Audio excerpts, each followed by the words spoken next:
J'ai grandi pas loin d'ici, dans le 3e arrondissement, où les rêves se font endormis. Une fois debout, on n'a plus le temps.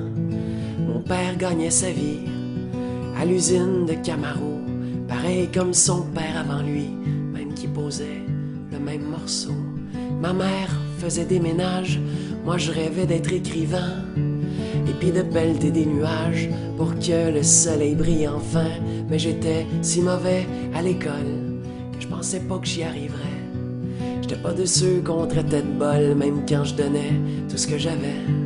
Mais il y avait Monsieur Desilets, un prof fin et disponible, qui m'avait pris sous son aile et croyait en mon talent subtil. Dommage, ça n'allait rien changer, je coulerais le test du ministère. Lundi, j'enverrais mon CV à l'usine de mon père.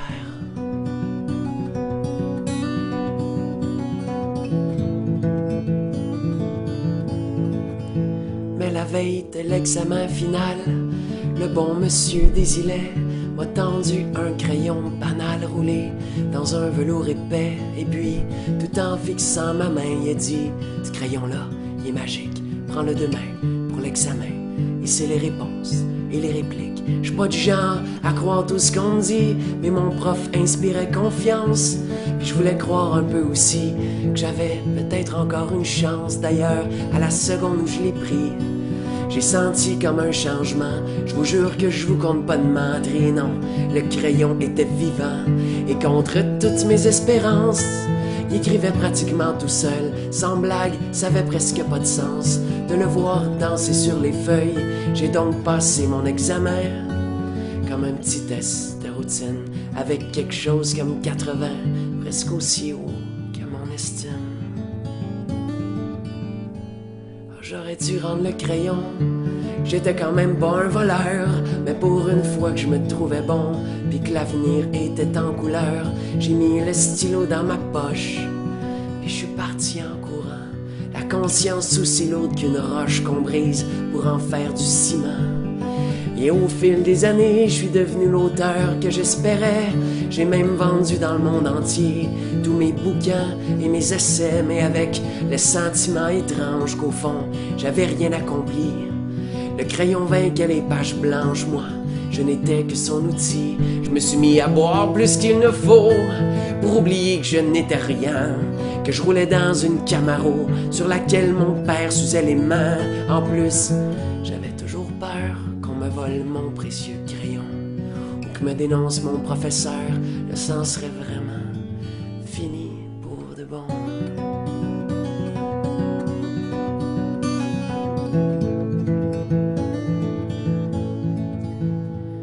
Il m'a retrouvé hier soir à une séance de dédicace.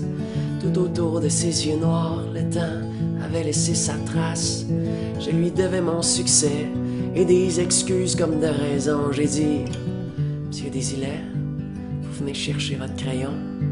Il m'a souri tristement en disant: t'as toujours pas compris? Il est dans ta tête ton grand talent, le stylo venait de chez Uniprix. Laisse-moi te regarder maintenant. Je suis si fier de toi, y a pas un seul de tes romans que j'ai pas lu au moins 3 fois. Moi je me suis levé d'un coup, j'en croyais juste pas mes oreilles.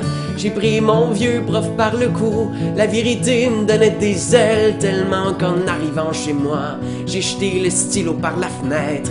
La lumière brillait sur les toits et les mots dansaient dans ma tête. J'ai pas fermé l'œil de la nuit, non, j'ai écrit sans m'arrêter le nombre de feuilles que j'ai noircies.